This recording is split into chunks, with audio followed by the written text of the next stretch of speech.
When you live alone, any unfamiliar sound seems suspicious. I sat up straight in my chair, putting down the newspaper I was reading. Something creaked, either the old floorboards or my own spine. Something definitely creaked in the house. I froze, listening. Silence. Only the ticking of the old wall clock I inherited from my father. Probably just the house cooling down, I thought, settling back into my chair. At 73, you begin to understand that all these mysterious creaks are just signs of old age. The old age of the house, of course, not mine. My name is Orson Rivendell. I've been living alone in this two-story house on the outskirts of Providence for 3 years now. My Eleanor died of lung cancer. 40 years of smoking unfiltered cigarettes did their job. I warned her 1,000 times, but she just waved it off. You have to die of something, Orson. I picked up the newspaper again, but the letters blurred before my eyes. My eyesight had been getting worse in recent years, but I stubbornly refused to wear glasses. It was a small weakness I allowed myself, to deny my own aging. Saturday mornings were always a time of rituals for me. Breakfast at exactly 7:30, oatmeal with a spoonful of honey, toast with peanut butter, and a cup of black coffee. Then I would check the mailbox, although there was rarely anything there except advertising flyers and bills. Then I read the newspaper, which I still subscribe to, even though Tallulah says it's a waste of money. Dad, everything is on the internet. But I like the feel of paper under my fingers, the smell of printing ink. Tallulah is my only daughter. We used to be close, but after Eleanor's death, everything changed. Perhaps I was the first to pull away. Grief does strange things to people. Or maybe the cracks that had always been in our relationship simply became more noticeable. I got up from the chair feeling my knees ache. 30 years of sedentary work at the tax office had taken their toll. I walked to the kitchen and turned on the kettle. I needed something to fill the silence. My gaze fell on the calendar hanging on the refrigerator. I marked important dates on it with a red pen. Birthdays, anniversaries, doctor's appointments. Today was Saturday, June 16th. Nothing important. Maybe I should call Tallulah, just to see how she's doing. But our phone conversations lately have been strained, full of awkward pauses and perfunctory questions. Since she married that Peregrine Haywood 6 months ago, we've only seen each other twice. At the wedding itself, where I felt more like a spectator than the father of the bride, and at Christmas, when she stopped by for 40 minutes, refusing even a cup of tea. The kettle boiled and I made tea. Earl Grey was Eleanor's favorite. She always drank it after dinner, with a drop of milk and half a sugar cube. Exactly half, Orson. No more and no less, she would say, and I could never tell if she was joking or not. I looked at my reflection in the glass door of the microwave. My gray hair, which was still thick, was the only thing I could boast about. Deep wrinkles around my eyes and mouth. If Eleanor could see me now, she would say I looked like a grumpy old man from one of those comics they print in the Sunday papers. Returning to the living room with a cup of tea, I tried again to concentrate on the newspaper. Something about rising gas prices, another political scandal. The world outside my home continued to exist, although it hardly concerned me. The phone rang unexpectedly, making me jump. I rarely receive calls, especially at home. I only use my cell phone to call a taxi or order groceries. Rivendell speaking, I said, picking up the phone. Dad? Tallulah's voice sounded strange, not exactly alarmed, but rather tense. It's me. I found out, I replied, feeling my heart begin to beat faster. My instincts told me something was wrong. Did something happen? No, everything's fine, she replied quickly, too quickly. I'm calling to invite you to dinner. With Peregrine. On Wednesday, I hesitated before answering. The invitation was unexpected. She hadn't made any attempts to see me since Christmas. Wednesday? I asked, even though I had heard her clearly. I just needed to buy some time to think. Yes, at 7 o'clock. Nothing special, just a family dinner. Peregrine suggested it, saying you'd hardly seen our new house. I hadn't seen their house. They bought it shortly after their wedding, a small cottage in the suburbs of Providence. Tallulah said they took out a mortgage, even though I offered to help with the down payment. She refused. We can manage on our own, Dad. Peregrine thinks we need to be independent. Okay, I'll come, I finally said. Is there anything you need me to bring? No, nothing. Just come, okay? There was something in her voice that made me uneasy, But maybe I was just looking for problems where there weren't any. Of course, I replied. See you Wednesday. She hung up without even saying goodbye. Strange. She always used to say, I love you, Dad, at the end of every conversation, even when we argued. I went back to my tea, which had already gone cold. Peregrine Haywood. I had only seen him briefly at the wedding. A tall, thin man of about 45, with a neatly trimmed beard and piercing gray eyes. He was a psychology professor at the local college, at least according to Tallulah. There was something about him that I didn't like right away. Maybe it was the way he held Tallulah, not like a loving husband, but like a man showing off a valuable acquisition, or the way he addressed others, with a barely perceptible hint of condescension, as if he were talking to children. But my opinion didn't matter much. Tallulah was 39, a grown woman who made her own decisions, and she had chosen him. After her divorce from her first husband, Edward, 10 years ago, she seemed to have closed herself off. She became more cautious, less trusting of people. It had been a difficult period. Edward had left her for her best friend, leaving Tallulah with a mortgage and a broken heart. I had offered to let her move in with me and Eleanor, but she refused.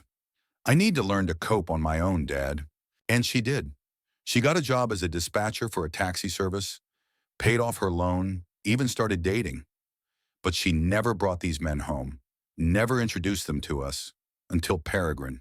I remember when she called Eleanor and me almost 2 years ago. I've met someone special. Her voice sounded different, younger, livelier. She wanted us to meet him over dinner. But a week later, Eleanor took a turn for the worse and was hospitalized. The introduction was postponed. And then Eleanor died, and everything changed. Tallulah was there for the first few months, helping with the funeral, visiting every weekend, calling every day. But then her visits became less frequent, her calls shorter. And a year ago, she announced that she was marrying Peregrine. The wedding was modest, only 20 guests, including me. Since then, Tallulah has changed. She has become quieter, more careful with her words. She stopped talking about her work and her plans for the future. During our last meeting at Christmas, she kept looking at her watch, as if she was afraid of being late. And she hardly talked about Peregrine, although before she couldn't stop talking about how wonderful he was. I put down my cup of half-finished tea. Maybe I was being unfair. Maybe they really just wanted to mend fences, show off their new home. Maybe Tallulah just needed time to get used to her new role, the role of wife. But something in her voice during the call bothered me, something like fear. I walked over to my desk, took out my diary and wrote, Wednesday, 7 o'clock, dinner at Tallulah and Peregrine's. Then I added the address she had given me a few months ago. Suddenly, I felt very tired. I didn't want to go to this dinner. I didn't want to see how Tallulah had changed, how she had distanced herself from me. I didn't want to meet Peregrine and pretend that I was happy that he had become part of our family. But I'll go, because no matter what, she's my daughter. And if there's even the slightest chance of repairing our relationship, I have to try. I glanced at the photo on the mantelpiece. Tallulah on her graduation day, 18 years old with bright red hair she inherited from Eleanor and freckles all over her face. She was smiling at the camera, hugging Eleanor and me. We all looked so happy, so carefree. Where did it all go? When did we stop being a family? I closed my eyes, letting the memories flood in. Tallulah learning to ride a bike. Tallulah making breakfast for Eleanor and me for the first time. Burnt toast and scrambled eggs that we ate with such enthusiasm, as if it were a delicacy in a 5-star restaurant. Tallulah dancing with me at prom because her boyfriend didn't show up. My daughter, my only daughter. How many times in recent years have I wanted to call her just to hear her voice? How many times have I dialed the number and hung up after the first ring? How many times have I driven past the taxi service where she worked, hoping to bump into her? But pride always stopped me. Or fear. Fear of seeing disappointment in her eyes, hearing irritation in her voice. Fear of realizing that she no longer needed me. The phone rang again, making me jump. Had Tallulah changed her mind about dinner? Rivendell here, I said, picking up the phone. Orson? It's Jubilee, my neighbor's cheerful voice rang out. I baked a blueberry pie and thought you might like to come over for a cup of tea. Jubilee Winthrop lived across the street, a 70-year-old widow, a former meteorologist, now retired. We met shortly after Eleanor's death. She brought a pot of homemade soup and offered her help. Since then, we had occasionally met for tea, discussing books, politics, and the weather. Nothing special, just two lonely old people talking. "Thank you, Jubilee," I replied, "but I'm not in the mood for company today." "I understand," she said after a short pause. "But you know, Orson, sometimes company is exactly what we need, even when we think otherwise." Maybe she was right, but right now I wanted to be alone, to think about my upcoming visit to Tallulah. "Another time," I promised. "Thanks for the invitation." After talking to Jubilee, I decided to take a short walk. It was a warm, sunny day, a typical June day in Providence. I put on a light jacket and left the house. Our neighborhood had hardly changed in the 30 years that Eleanor and I had lived here. The same neat houses with well-kept lawns, the same old maple trees casting shadows on the sidewalks. I walked slowly, leaning on my cane, an old habit I couldn't shake, even though the doctor said my knees were better. Passing by the park, I saw a young woman with a little girl. The woman was holding the child's hand, patiently listening to her endless questions. They reminded me of Tallulah as a child, just as curious, just as energetic. "Why is the sky blue, Daddy? Where does the sun go at night, Daddy? Why don't I have a little brother, Daddy?" I never had a good answer to that last question. Eleanor and I wanted more children, but it didn't work out. The doctors never could explain why. I kept walking, lost in my memories, until I reached a small cafe on the corner. Eleanor and I used to come here often on weekends. She always ordered a blueberry muffin and a cappuccino, and I had a simple black coffee. Inside, almost nothing had changed. The same wooden tables, the same paintings on the walls. I sat down at a table by the window and ordered coffee. While I was waiting for my order, my gaze fell on a couple at the next table. A man and a woman, both in their 30s. They sat silently, buried in their phones. No conversation, no laughter, not even a glance at each other. And for some reason, I felt sad for them. Eleanor and I weren't a perfect couple. We had our problems, our arguments, but even after 40 years of marriage, we still talked to each other. We still found things to talk about. The waitress brought my coffee, and I took a sip. Too hot, too strong, not like Eleanor used to make it. My thoughts returned to the upcoming dinner. What would I say to Tallulah? What would I talk about with Peregrine? Maybe I should have bought a gift, even though Tallulah said not to bring anything. A bottle of wine, perhaps? But I didn't even know if Peregrine drank. Tallulah never talked about his habits, his preferences. I knew less about my son-in-law than I did about the mailman who delivered my newspaper. I finished my coffee and paid the bill. On the way back, I stopped at a flower shop and bought a small bouquet. Nothing fancy, just a few yellow chrysanthemums. Tallulah had always loved the color yellow. When I got home, I put the flowers in a vase and sat down in my chair again. Fatigue came over me with renewed force. At my age, even a short walk took a lot of energy. I closed my eyes, thinking about what Tallulah might want from me. Money? Hardly. She never asked for financial help, even when she was struggling after the divorce. Reconciliation? Perhaps. But then why now, after 6 months of silence? And something in her voice continued to bother me. Something I couldn't quite put my finger on, but it made me nervous. I opened my eyes and looked at the clock. 4 in the afternoon. Wednesday was still a long way off. Plenty of time to worry, plenty of time to imagine the worst. Maybe everything would be fine. Maybe this dinner was just what we needed to start over. Maybe Peregrine was actually a good person, and I had been unfair to him. But then why the strange phone call? Why the tense voice? I sat up straight in my chair, feeling my heart begin to beat faster. What if Tallulah was in trouble?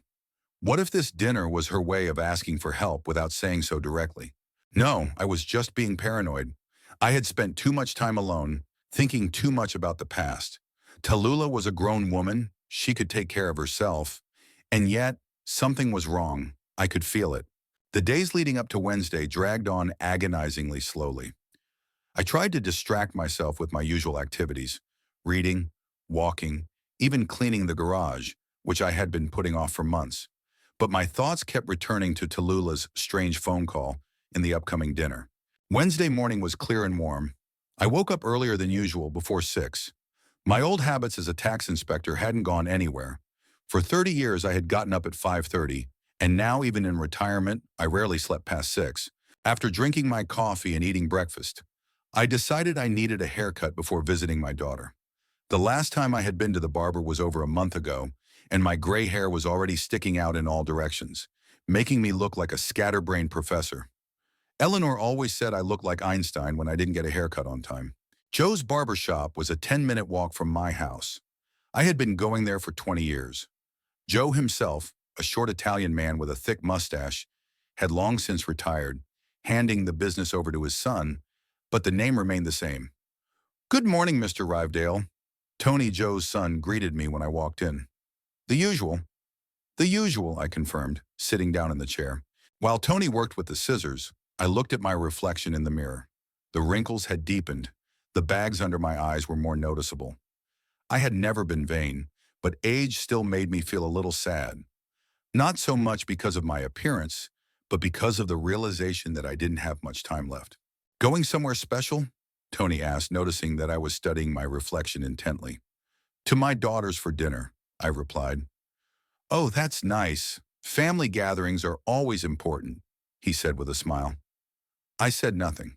I didn't want to explain that Tallulah and my family gatherings had been rare and tense lately.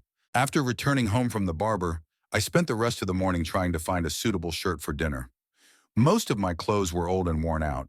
I didn't see the point in spending money on a new wardrobe at my age, but now I wanted to look decent. Not for Peregrine, of course, for Tallulah. In the end, I settled on a blue shirt that Eleanor had given me for my 70th birthday. She always said that blue brought out my eyes. "Your eyes are like the summer sky, Orson," she would say, although in reality, my eyes were just gray, like most people's. After lunch, I lay down to rest, another old habit I had acquired in recent years. I woke up to the sound of the phone. Glancing at the clock, I realized I had slept for more than 2 hours. It was almost 4 o'clock. I walked over to the phone, expecting to hear Tallulah. Maybe she wanted to reschedule dinner or clarify some details. But the name Roland Pitcairn appeared on the phone screen. My lawyer and longtime friend rarely called just to chat. Usually, his calls meant some legal issues or tax problems. "Roland," I answered, feeling a slight uneasiness. But instead of my lawyer's voice, I heard a short message tone. I took the phone away from my ear and looked at the screen. There was a text message, just a few words typed in capital letters. "Call before it's too late." My heart skipped a beat. Roland never sent me messages, especially ones this dramatic. Something was clearly wrong. I immediately dialed his number. The rings seemed endless, and with each passing second, my anxiety grew. "Orson," Roland's voice sounded tense when he finally answered. "It's good that you called back right away." "What's wrong?" I asked, feeling my mouth go dry. "Your message." "Sorry for the drama, but this is important," he interrupted me. "Where are you now?" "At home," I replied, growing more anxious. "Getting ready for dinner at Tallulah's." "Roland, what's the matter? Are you going to see her tonight?" His voice sounded alarmed. "That's why I'm writing. I just found out something about your brother-in-law, Peregrine, and I think you need to know this before you go to their place." I sank into a chair, feeling my knees suddenly go weak. "I'm listening," I said, trying to keep my voice calm. "It's a long story, and I'd prefer to tell it in person," Roland said. "But if you're going to see them today, there's no time. So I'll say it straight. Peregrine Haywood is not who he claims to be." I felt a chill run down my spine. "What do you mean?" "His real name is Fletcher Buckminster," Roland said, "and he served 3 years in a Massachusetts prison for domestic violence. He beat his ex-wife so badly that she was hospitalized with multiple fractures and a concussion." I felt the room start to spin around me. It couldn't be true. Tallulah couldn't have married someone like that. She would have known. She would have felt. "Are you sure, Nan?" I asked, still not believing it. "Maybe it's some kind of mistake? A namesake or—" "No mistake, Orson." Roland's voice was firm. "I did a thorough check. Photos, fingerprints, everything matches. Peregrine Haywood and Fletcher Buckminster are the same person." I closed my eyes, trying to process what I had heard. How was this possible? How could Tallulah not know? "But how did you even start checking him out?" I asked. "Why now?" Roland sighed. "It was a coincidence, really. I was at a charity dinner last Friday, and there was a woman there, Carol Whitmore. We got talking, And when I mentioned that I lived in Providence, she asked if I knew a psychology professor named Peregrine Haywood. I said yes, he's married to my friend's daughter. Then she turned pale and asked to speak to me in private. I gripped the phone tightly, waiting for the rest of the story. It turns out she knew him as Fletcher Buckminster. He was married to her sister, Diane, whom he beat up 5 years ago. After his release from prison, he disappeared, and they heard nothing from him. Until Carol accidentally saw his photo on the social media page of the college where he now teaches, under the name Peregrine Haywood. I felt anger begin to boil inside me. This man, this monster, had been close to my daughter. He had slept in the same bed with her and may have already begun to reveal his true nature. There's something else, Roland continued after a pause. After talking to Carol, I started my own investigation, and I discovered that Peregrine has at least 2 other families in different states. In Vermont, he is known as Edmund Prescott, married to a woman named Lorraine for 4 years. And in New Hampshire, he's Terrence Aldridge, engaged to a local school teacher. He's living a triple life, Orson. I couldn't believe what I was hearing. How could a man play such a complicated game? And more importantly, why? But why? I asked, voicing my thoughts. What does he want from these women? Money? Perhaps, Roland replied, but it's not just about money. Carol says her sister was completely psychologically broken before the physical abuse began. He isolated her from her family and friends and made her doubt her own perception of reality. It's called gaslighting. She became completely dependent on him, emotionally, financially, in every way. And only when he beat her so badly that the neighbors called the police did the truth come out. I remembered how Tallulah had changed over the past year, how she had become quieter, more withdrawn, how she had stopped communicating with her old friends, with me. Could this be the beginning of the same process? Roland, my voice trembled, I need to warn Tallulah. Immediately. That's why I called, Roland said. But Orson, be careful. People like Fletcher are very skilled manipulators. He has probably already convinced Tallulah that you are against him, that you want to destroy their happiness. If you just show up and accuse him, she may not believe you. I knew Roland was right. My relationship with Tallulah had been strained in recent years. If I just showed up and started accusing her husband of such terrible things, she would think I was trying to sabotage her marriage. What do you suggest? I asked. Go to dinner as planned, Roland said. Observe. Look for clues. You might notice something that confirms what I'm saying. And after dinner, if you get a chance to talk to Tallulah alone, try to gently find out if everything is okay with her. Don't accuse Peregrine directly. Just let her know that you're there for her, that she can turn to you if something is wrong. I sighed. The plan was reasonable, but I wanted to act immediately, to grab Tallulah and take her away from this monster. In the meantime, I'll continue gathering information, Roland continued. I have a friend in the police force who will help us get access to Buckminster's full file. Once we have irrefutable evidence, we can take more decisive action. Thank you, Roland, I said. I don't know how to thank you for this. Don't thank me, he replied. We've been friends for 30 years. I can't just stand by when your daughter's in danger. After talking to Roland, I sat motionless for a long time, trying to make sense of everything I had learned. The clock showed almost 5. Dinner was 2 hours away, but it felt like every minute counted. My first instinct was to call Tallulah and warn her. But what if Peregrine, or Fletcher, as he was really called, was nearby? What if he was checking her phone, monitoring her conversations? I could only make the situation worse. I got up and started pacing around the room trying to collect my thoughts. I had to look normal at this dinner, not arouse suspicion. But how could I sit at the same table with a man who had beaten his ex-wife? How could I smile and make small talk, knowing that my daughter might be in danger? The phone rang again, making me jump. This time it was Jubilee. Orson? Her voice sounded concerned. I saw you come back from the barber, but then you didn't come out all day. Is everything okay? I wanted to say yes. Everything was fine. I was just getting ready for dinner at my daughter's. But instead, I heard my own voice say, No, Jubilee, everything is not okay. And before I could stop myself, I told her everything I had learned from Roland, about Peregrine's real name, his prison sentence, the other families. With every word, the story seemed more and more unreal, like the plot of a cheap detective novel. But it was true, a terrible, frightening truth. Jubilee listened silently without interrupting. When I finished, she was silent for a long time, and then she said, "Orson, you need to go to this dinner. You need to see for yourself what's going on, but you shouldn't go alone." "What do you mean?" I asked, surprised by her reaction. "I'll go with you," she said firmly. "Just not into the house, of course. I can wait in the car, not far from their house. If anything goes wrong, you call me, and I'll call the police." I was touched by her offer, but I shook my head even though she couldn't see it through the phone. "No, Jubilee, it's too dangerous." "I can't ask you to do that." "You're not asking," she replied. "I'm offering. And I won't take no for an answer." Orson Rivendell. "I'll be at your house at 6:30. We'll take my car." Before I could object, she hung up. I shook my head but felt a little lighter. The thought of Jubilee being nearby gave me a sense of security. I went back to the bedroom and started getting dressed. A blue shirt, dark pants, a jacket that I usually only wore on special occasions. Looking in the mirror, I tried to keep my face neutral, but my eyes betrayed my anxiety. What if Tallulah was already in danger? What if Peregrine had already raised his hand to her? These thoughts were driving me crazy. I took an old photograph out of the desk drawer. Tallulah on her wedding day with Peregrine.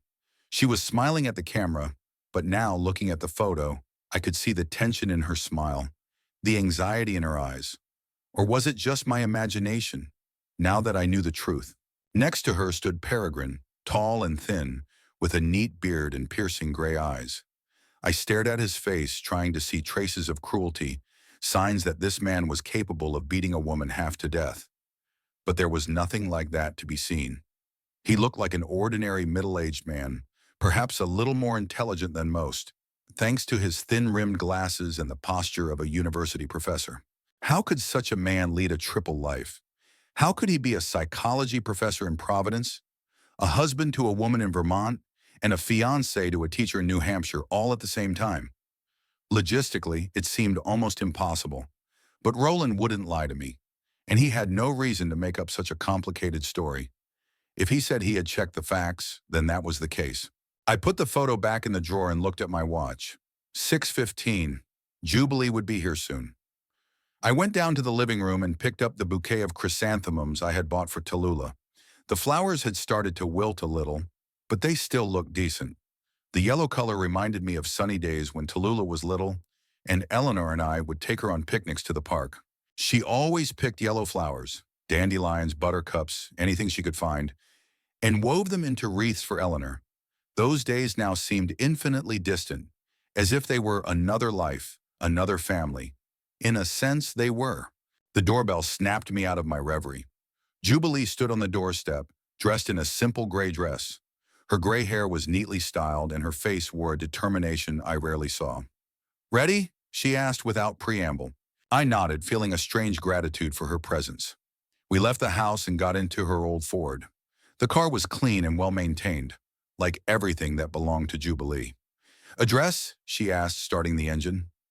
I gave her the address Tallulah had given me a few months ago. It was in the suburbs of Providence, a quiet neighborhood with small cottages and well-kept lawns. As we drove, I thought about what I would say to Tallulah. How could I bring up the fact that her husband might not be who he claimed to be? How could I ask if she was okay without arousing Peregrine's suspicions? "What are you thinking about?" Jubilee asked, glancing at me quickly. "What I'm going to say to my daughter," I replied. "How to warn her without scaring her." Jubilee nodded. "Be careful, Orson. If what your lawyer said is true, this man is dangerous, and he has probably already turned Tallulah against you." I knew she was right. In recent months, Tallulah had been colder, more distant. She avoided meetings and rarely called. Perhaps Peregrine had already begun his work, cutting her off from her family and friends. "I'll be careful," I promised. "Just stay in touch, okay?" "I'm not going anywhere," Jubilee assured me. "I'll wait in the car, 2 blocks from their house. Call me if anything goes wrong." We pulled up to the quiet street where Tallulah and Peregrine's house was located. Jubilee stopped the car 2 blocks away, as promised. "Good luck," she said as I got out of the car. "And be careful."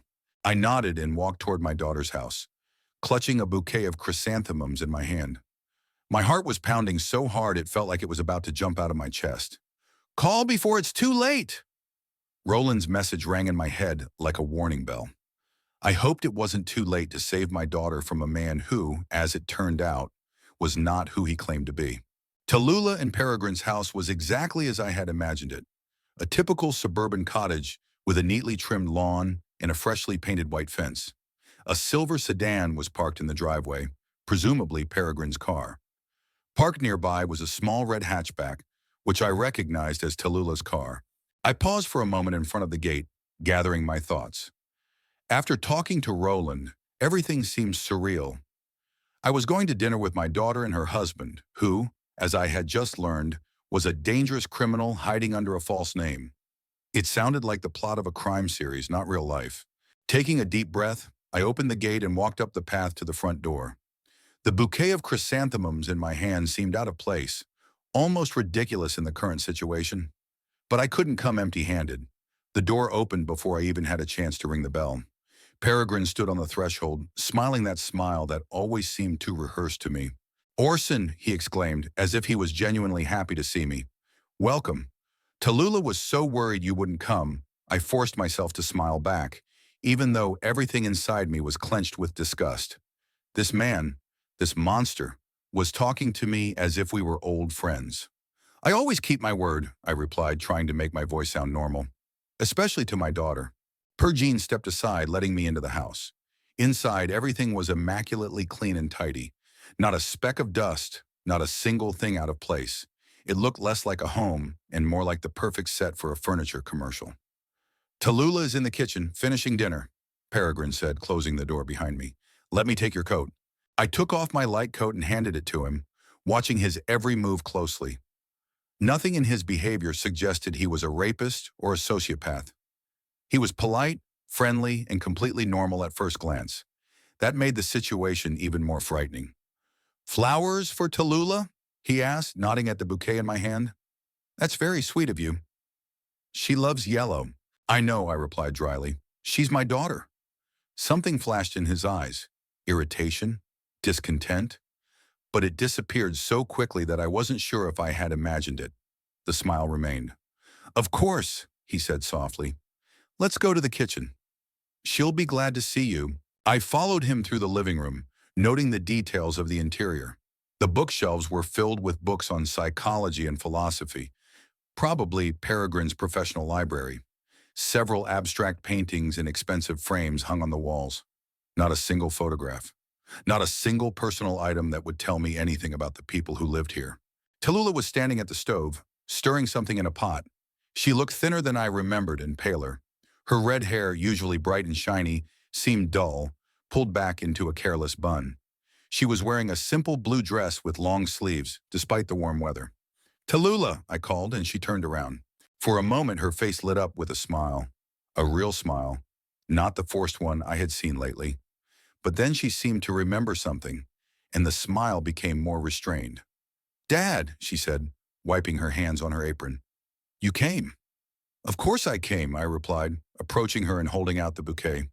"I brought you chrysanthemums. Remember how much you loved them when you were a child?" She took the flowers, and for a moment our hands touched. Her fingers were cold despite the heat from the stove. "Thank you, they're beautiful," she said quietly, without looking me in the eye. "I'll put them in a vase."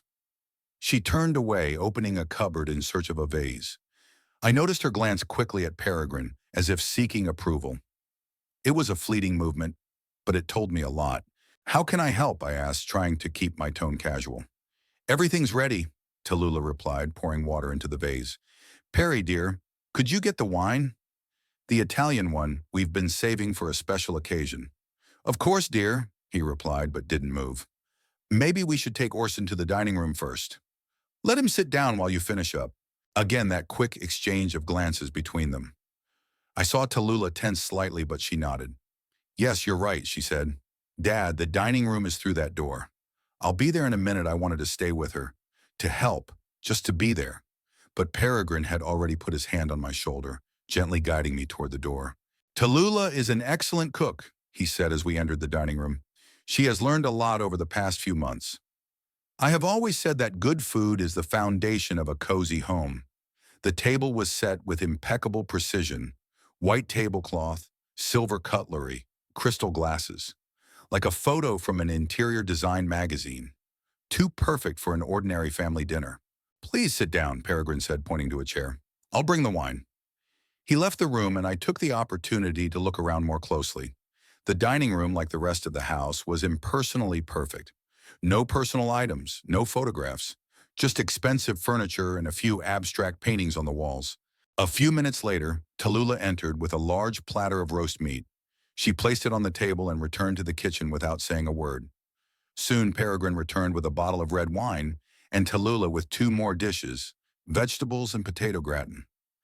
Everything looks delicious, I said, when Tallulah sat down opposite me and Peregrine took his place at the head of the table. Tallulah tried hard, Peregrine said, opening the wine. She's been cooking all morning. I told her it wasn't necessary, that a simple dinner would be just as good, but she insisted. I looked at my daughter, but she just smiled faintly, not looking up. Something about this dynamic felt deeply wrong. It was as if Peregrine was speaking for her, and she was simply agreeing.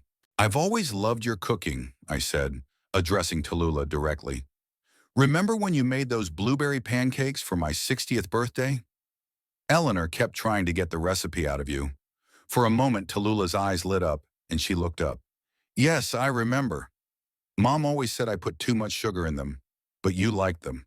I always liked everything you cooked, I replied, feeling my throat tighten with memories of happier times. Tallulah told me a lot about her childhood, Peregrine interjected, pouring wine into the glasses. About how you and Eleanor supported her, how she always felt your love. There was nothing obviously wrong with his words, but the tone in which he said them made me wary. It was as if he were reading from a script rather than truly knowing about our relationship. We tried to be good parents, I said cautiously. Although, of course, everyone makes mistakes. Oh yes, mistakes, Peregrine replied, cutting a piece of roast and placing it on Tallulah's plate. Tallulah told me how you disapproved of her first marriage.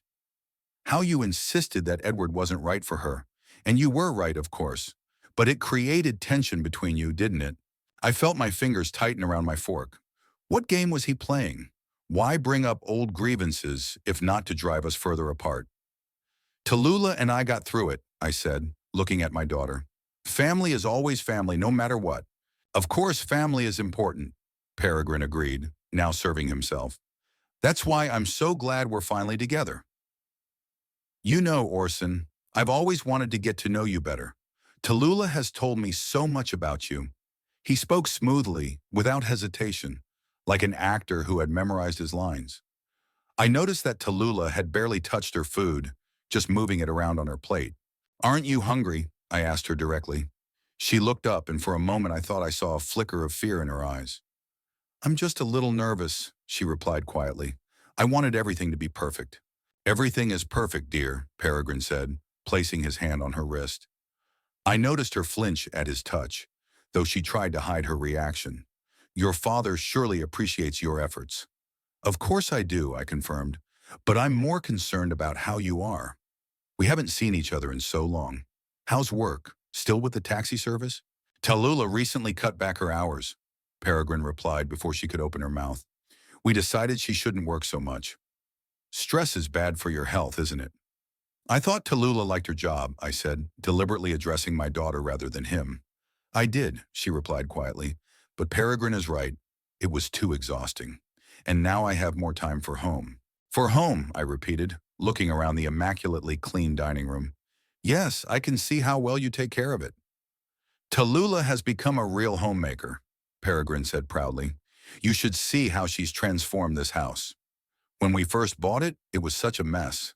He continued talking about the house, the renovations, his plans for the future. Tallulah sat silently, occasionally nodding or adding a short yes to his monologue. I watched her, noticing how she constantly checked Peregrine's reaction, as if afraid to say the wrong thing. How's your work, Peregrine? I asked when he finally paused. Still teaching psychology? Oh, yes, he smiled, sipping his wine. I teach a course in social psychology and counsel students.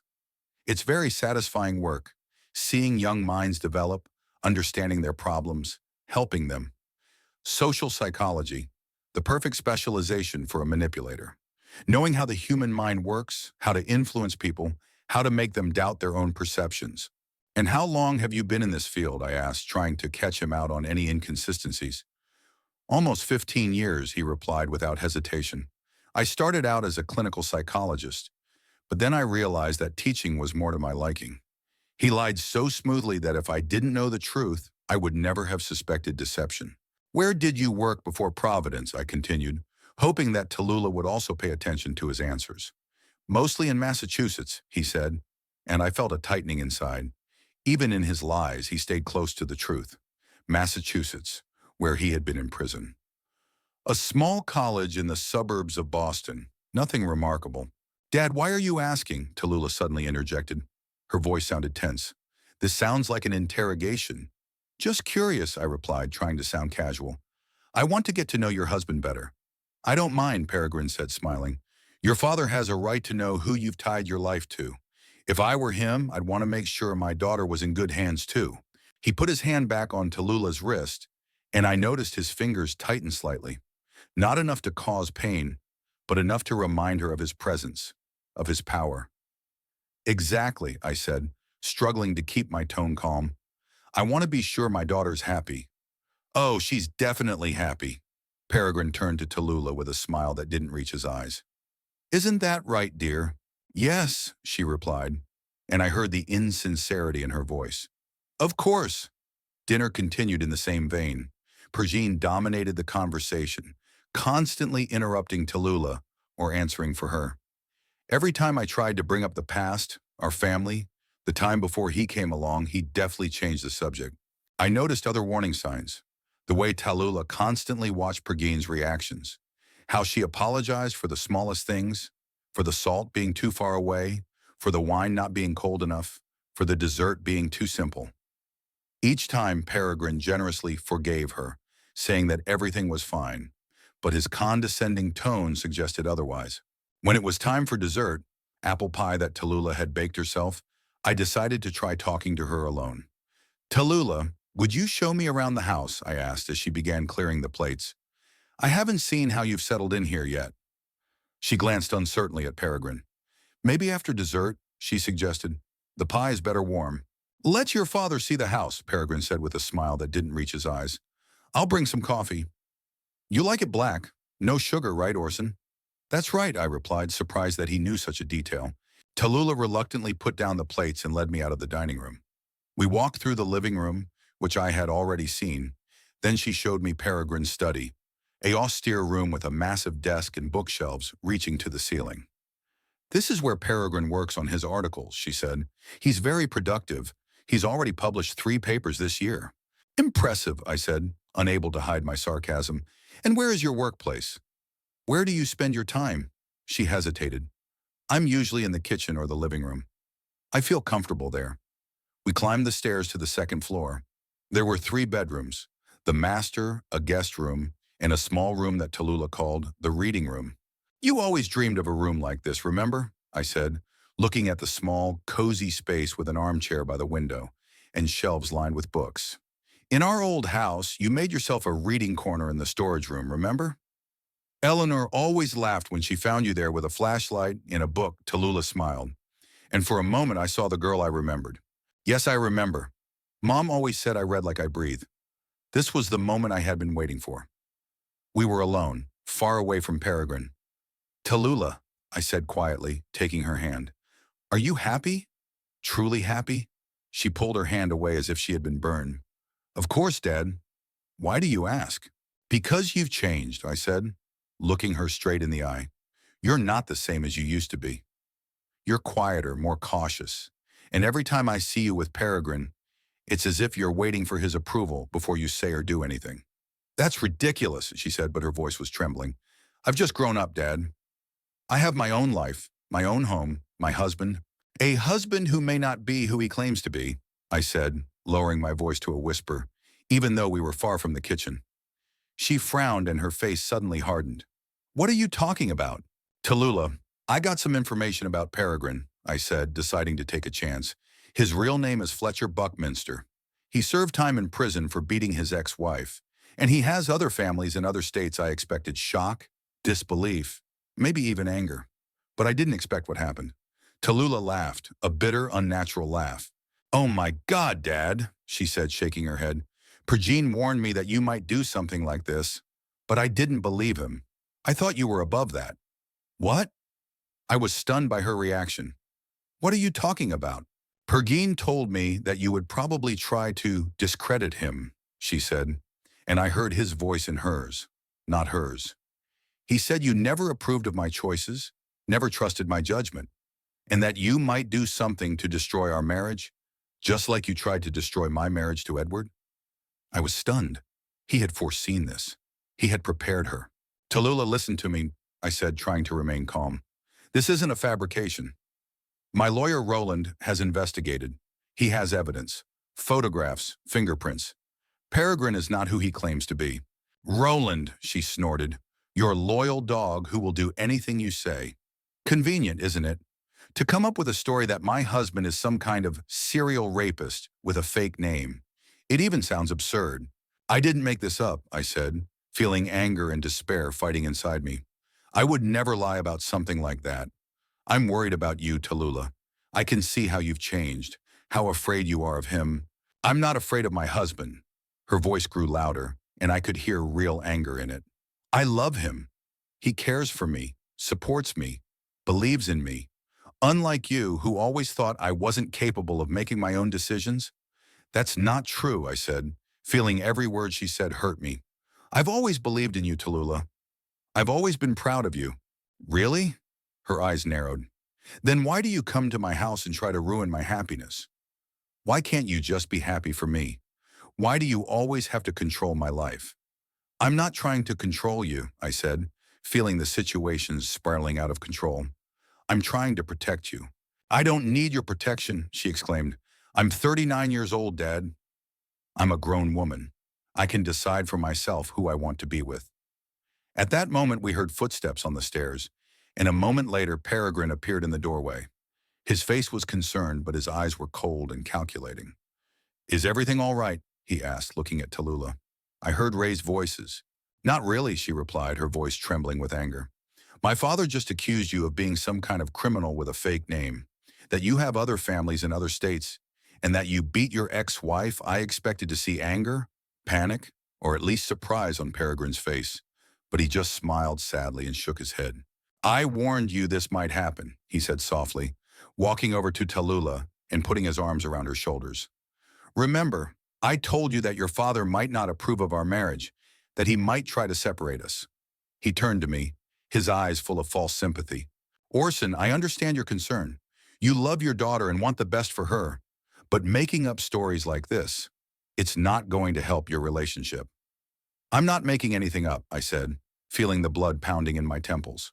And I think you know that very well, Fletcher. Something flashed in his eyes at the sound of that name.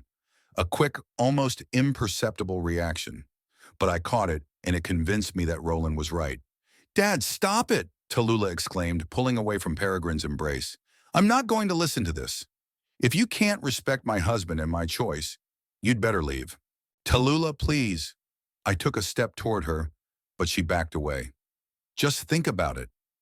Check the facts yourself. Don't take my word for it, but don't take his either. Just check. Check what? Her voice was full of bitterness. Meaningless accusations based on your paranoia? Peregrine is my husband. I love him, and he loves me, and I won't let you destroy that. Peregrine put his hand on her shoulder in a gesture of support, but his eyes, fixed on me, were cold and triumphant. He had won this round, and he knew it. Perhaps Orson should leave, he said softly. We're all too emotional to continue this conversation rationally. Yes, Tallulah agreed, without looking at me. I think you'd better leave, Dad. I stood there, stunned by the turn of events. I had come here to save my daughter, but instead it seemed I had only pushed her further away. Tallulah, I said quietly, I love you. Whatever happens, remember that. And if you ever need help, I'll always be there for you. Always? She didn't answer, just turned away, crossing her arms over her chest. Peregrine walked me down the stairs and to the door. When we reached the threshold, he smiled at me. Not a fake, friendly smile like before, but a cold, almost predatory one. Don't bother, Orson, he said quietly, so Tallulah couldn't hear. She won't believe you, no matter what you say. She's mine now, and before I could respond, he closed the door in my face. I stood on the porch, feeling rage boiling up inside me. This man, this monster, had manipulated my daughter, isolated her, controlled her. And now when I tried to intervene, he used my own words against me. But I wasn't going to give up. If Tallulah wouldn't listen, I would find another way to protect her. I wouldn't let this man ruin my daughter's life the way he had ruined the lives of other women. With that thought, I turned and walked down the path to the gate, leaving behind the house where my daughter lived with a man who was not who he claimed to be. I drove back in complete turmoil. Jubilee drove in silence, glancing at me with concern but asking no questions. She understood that I needed time to collect my thoughts. He already has complete control over her, I finally said when we were almost home. She wouldn't even listen to me. He prepared her, told her I would try to discredit him. Jubilee sighed heavily. People like that are always one step ahead. They think through every possibility, every threat to their control. What do I do now? I asked, feeling completely helpless. She's a grown woman. I can't just take her away from there. No, you can't, Jubilee agreed, but you can continue to gather information. Evidence she won't be able to ignore. I hardly slept that night. Tallulah's face was before my eyes. Alien, hostile, nothing like the daughter I knew, and Peregrine's cold, triumphant smile as he closed the door on me. She's mine now. Those words echoed in my head. In the morning, I called Roland and arranged to meet him at his office. He agreed to put everything else on hold, understanding the seriousness of the situation. Roland's office was in downtown Providence, in an old brick building with high ceilings and creaky wooden floors. The secretary, who had known me for many years, immediately showed me into his office. Roland rose from his desk when I entered. At 68, he looked younger than me, tall, straight, with thick gray hair neatly combed back. Only the deep wrinkles around his eyes betrayed his age. Orson, he shook my hand. How was dinner? I told him everything, about Peregrine's strange, controlling behavior, about how Tallulah constantly sought his approval, about my failed attempt to warn her, and about how Peregrine used my words against me. Roland listened attentively, taking notes in his notebook. He's smart, he said when I finished. He anticipated your reaction and prepared for it. But we're not going to sit idly by either. He opened a folder lying on the table. After our conversation, I contacted the Boston Police Department. I have a friend there, Detective McIntyre. He sent me a copy of Fletcher Buckminster's file. Roland handed me several photographs. The first one was of a man who was undoubtedly Peregrine, only younger and without a beard. The photo was apparently taken at the time of his arrest. Peregrine was holding a number tag in front of his chest, his face expressionless. It's definitely him, I said, feeling a chill run down my spine. Yes, no doubt about it, Roland agreed. And here's the evidence of his crime. I found it difficult to look at the next photos. They showed a woman in her 30s with terrible bruises all over her face, her left eye swollen beyond recognition, her lips split open. This is Diana Whitmore, his ex-wife, Roland said quietly. He beat her systematically for 2 years, but this last incident was so serious that the neighbors called the police. Doctors diagnosed a concussion, 2 broken ribs, and multiple hematomas. I put the photos down, feeling nauseous. The thought that a man capable of such things was living with my daughter was unbearable. What else is in the file? I asked. Police reports, witness statements, medical reports. Roland leafed through the papers. Buckminster got 3 years but only served 2.5 for good behavior.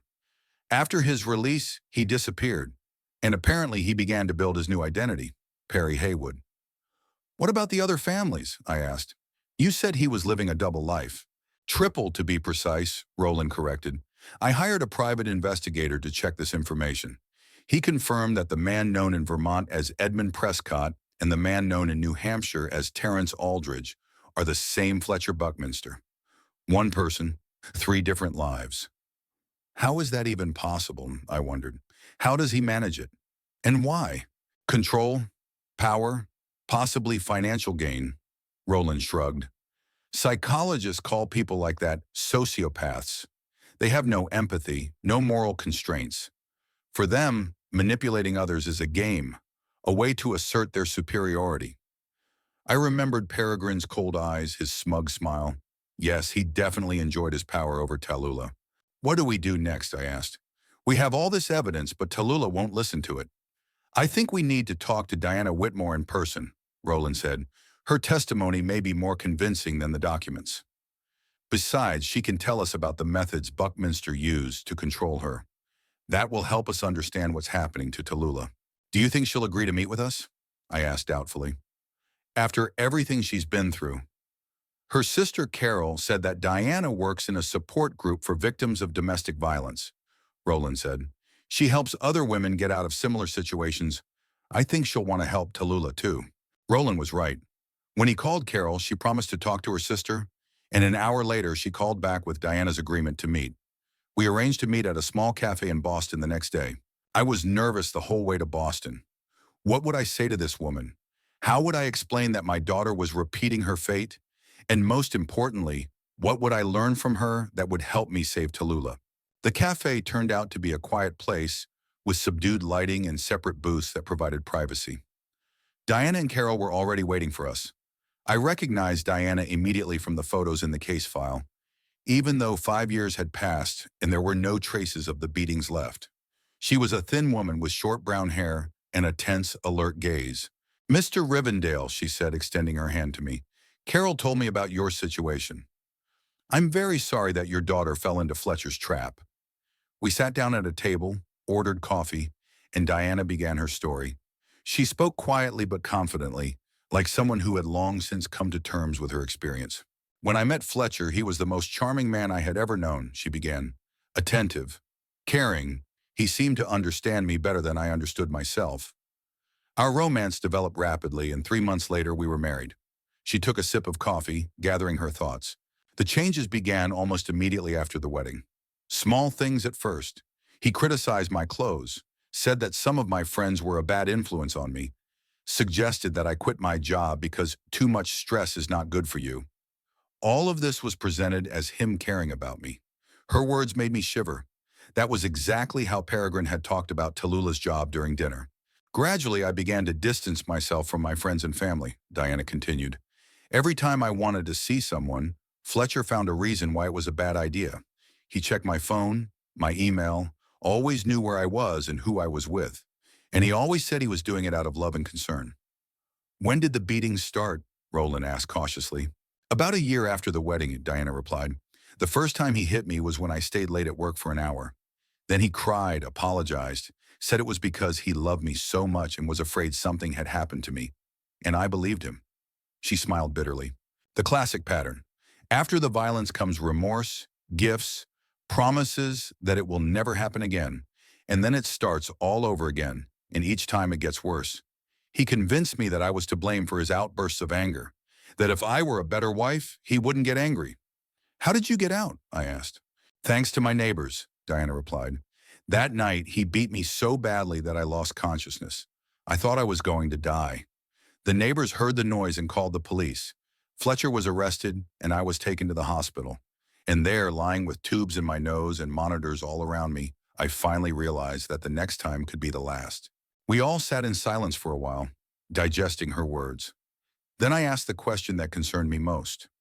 "How can I help my daughter? She doesn't believe that Peregrine is Fletcher. She thinks I'm trying to destroy her marriage." Diana looked at me with sympathy. "That's the hardest part. Fletcher has probably convinced her that everyone is against their relationship, that only he truly understands and loves her.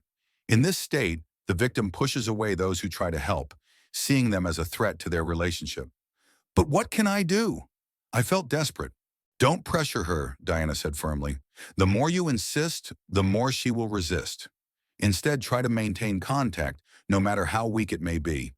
Be there when she is ready to accept help." "How will I know when she's ready?" I asked. "Often it takes some kind of event to shatter the illusion," Diana said. "A moment when the mask slips so obviously that it can no longer be ignored.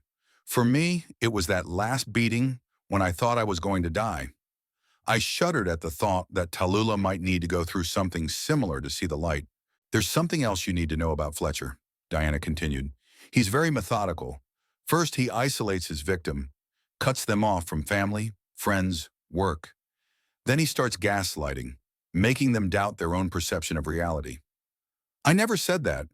You're making it all up. You're too emotional." Then the control becomes total. What to wear, who to talk to, when to leave the house. And only then does the physical abuse begin. What stage do you think my daughter's at? I asked, afraid to hear the answer. Judging by your story, the isolation is almost complete, Diana said. She has distanced herself from you and reduced her working hours. Gaslighting is also in full swing. She no longer trusts her own judgment and relies on his opinion. Physical abuse may have already begun, but in a mild form. Grabbing her arm too hard, pushing her in a way that could be dismissed as accidental. I remembered how Peregrine had squeezed Tallulah's wrist at dinner, and I was overcome with cold horror. Back in Providence, I couldn't settle down. Diana's words kept running through my head, especially her last words before we said goodbye. Be prepared for the fact that saving your daughter will take time, and that she may not thank you for it. 2 days after our trip to Boston, something unexpected happened. I went to a supermarket near my house and saw Tallulah in the fruit section. She had her back to me and was carefully selecting apples. She was wearing a light short-sleeved blouse, the first time in a long time I had seen her without long sleeves. I wanted to call out to her, but something stopped me. Instead, I quietly moved closer, pretending to look at the pears on the neighboring counter. When Tallulah turned to put the apples in her basket, I saw it. Dark bruises on her right forearm, 5 marks, as if someone had grabbed her arm and squeezed her fingers hard. Our eyes met, and I saw her eyes widen with surprise and fear. She quickly lowered her arm, trying to hide the bruises. "Dad," she said, her voice tense, "what are you doing here?" "The same as you," I replied, trying to sound calm. "Buying groceries." We stood there looking at each other, and it was as if a wall of unspoken words had grown between us. I wanted to ask about the bruises, wanted to grab her hand and take her away from here, away from the person who was hurting her. But Diana's words echoed in my head. "Don't pressure her. The more you insist, the more she will resist." "How are you?" I asked instead. "Fine," she replied, avoiding my gaze. "Just busy." "Tallulah," I took a deep breath. "I know our last meeting didn't go very well, but I want you to know that no matter what happens, I'm always on your side. Always." She finally looked at me, and I saw a painful struggle in her eyes. For a moment, I thought she wanted to say something, to ask for help. But then she looked away again. "I have to go," she said. "Peregrine is waiting at home." "Tallulah," I gently touched her hand, not the one with the bruises. "If you ever need to talk about anything, you know where to find me." She nodded, still not looking me in the eye, and then quickly left, leaving the basket of apples on the counter. I watched her go, my heart breaking with pain and helpless rage. The bruises on her arm left no doubt that Peregrine had already resorted to physical abuse. Time was running out. After meeting Tallulah at the supermarket, I was restless for several days. The bruises on her arm were clear evidence that the situation was getting worse. Every time I closed my eyes, I saw those 5 dark marks on her pale skin. 5 finger marks. 5 pieces of evidence that the man living with my daughter was hurting her. I called her several times, but she didn't answer. I left messages on her answering machine. Short, cautious, without mentioning Peregrine or our meeting at the store. I just said that I loved her, and that she could always count on me. There was no response. On the 4th day after our meeting, Roland called me. "Orson," his voice sounded tense. "I have news." Not the best kind. I sat down, feeling my heart begin to beat faster. "What happened?" "Remember I said I hired a private investigator to check out information about Buckminster's other families? Well, the detective kept following him, and yesterday he noticed something disturbing. Buckminster was looking at a country house in the Newport area, a small cottage in the woods, quite isolated. The owner is renting it out for a long term. Do you think he's going to move there with Tallulah?" I asked, already knowing the answer. "Everything points to that," Roland confirmed. "The detective says Buckminster seemed very interested, asking a lot of questions about the neighbors, the distance to the nearest town, and the availability of internet and telephone service." I was overcome with a cold dread. Diana had warned about this, isolating the victim, taking complete control of her life. A country house in the woods, far from people, was the perfect place for that. "When?" I asked. "When is he planning to move?" "The detective says Buckminster asked about the possibility of coming by this weekend," Roland replied. "That's in 3 days, Orson. 3 days. Only 3 days to save my daughter from a man who would undoubtedly make her life hell as soon as he had complete control. We need to act, I said. Immediately. I agree, Roland replied. I think we need to meet and come up with a plan. Maybe at your place. In an hour? Yes, I agreed. And I'll call Jubilee. She can help. After talking to Roland, I immediately called Jubilee and briefly explained the situation. She agreed to come without hesitation. Exactly an hour later, they were both sitting in my living room. Jubilee brought a freshly baked blueberry pie to help our brains work better, as she said, but none of us was hungry. So, Roland began, laying out folders of documents on the coffee table. We have irrefutable evidence that Peregrine Haywood is actually Fletcher Buckminster, who served time for domestic violence. We have testimony from his ex-wife. We have evidence that he has other families in other states, and we know that he plans to take Tallulah to an isolated location this coming weekend. The problem is, I added, Tallulah doesn't believe a word against him. He's convinced her that I'm trying to destroy their marriage. That's exactly how these manipulators operate, Jubilee said, shaking her head. They create a wall of distrust around their victim, distrust of everyone except themselves. We need to break down that wall, Roland said. Show Tallulah the truth in a way she can't ignore. But how? I asked. She refuses to talk to me, doesn't answer my calls. We need to create a situation where Buckminster reveals his true nature, Roland said after a pause. A moment when the mask slips so obviously that even Tallulah can't deny it. Provoke him? I wasn't sure about that idea. It could be dangerous for Tallulah. We don't have to provoke him into violence, Roland said. It's enough to make him admit his true identity, his other names, his other families. I have an idea, Jubilee said suddenly. What if we arrange a meeting attended by all interested parties? Tallulah, of course, perhaps one of Buckminster's other women or his ex-wife, and him. How are we going to arrange that? I asked.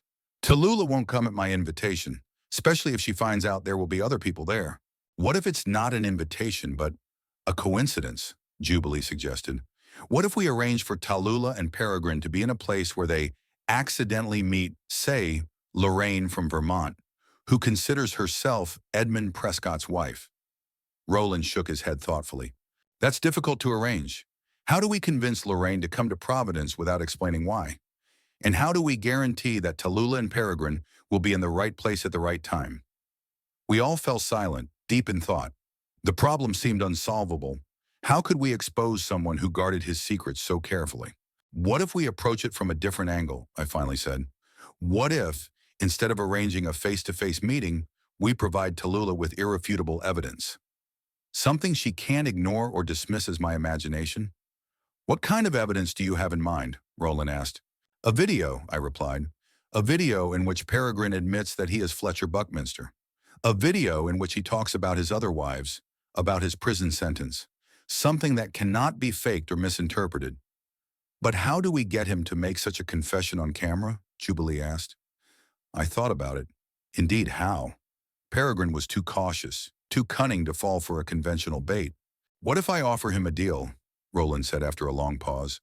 I'll tell him I know about his past, about his other families, but I'm willing to keep quiet for a certain amount of money. Blackmail? I was shocked. Roland, you're a lawyer. Not real blackmail, he explained.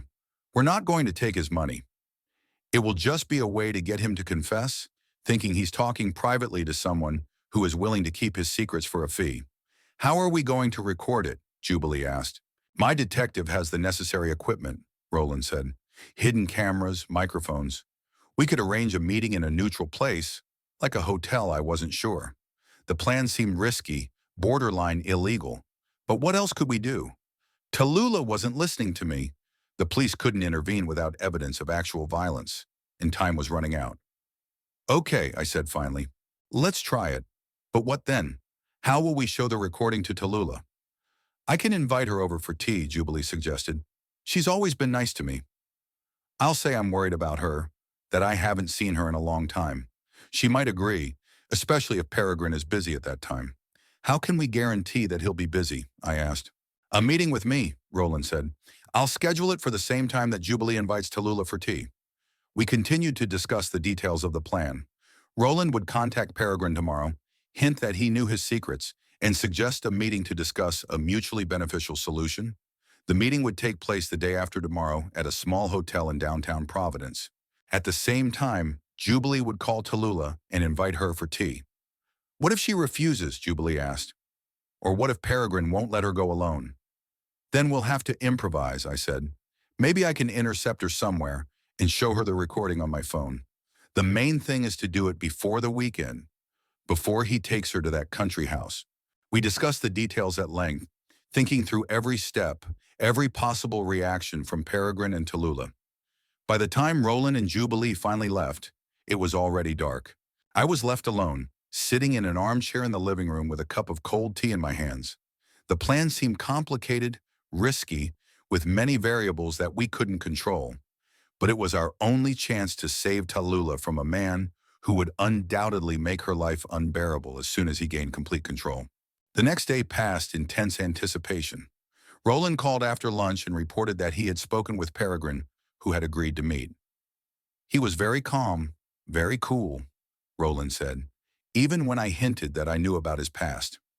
He said he didn't understand what I was talking about, but he was willing to meet to clear up the misunderstanding. He doesn't suspect a trick? I asked.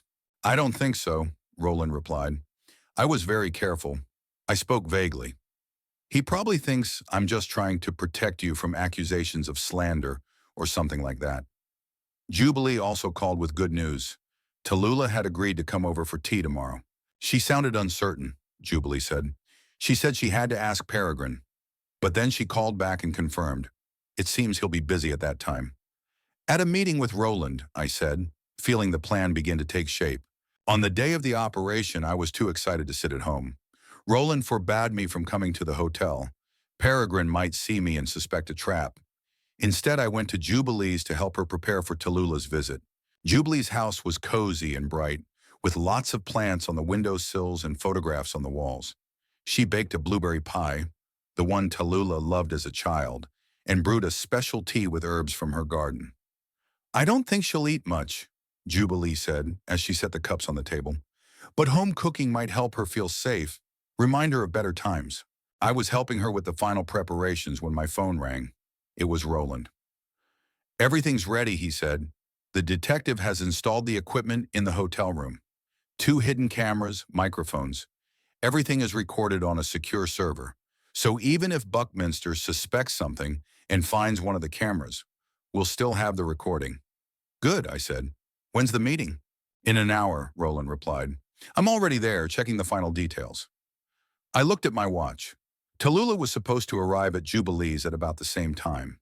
Everything was going according to plan. Good luck, I said. Be careful with him, Roland. This man is dangerous. Don't worry, Roland assured me. There's a detective and another security guard in the next room. If anything goes wrong, they'll intervene. We ended the conversation, and I went back to helping Jubilee. Time dragged agonizingly slowly.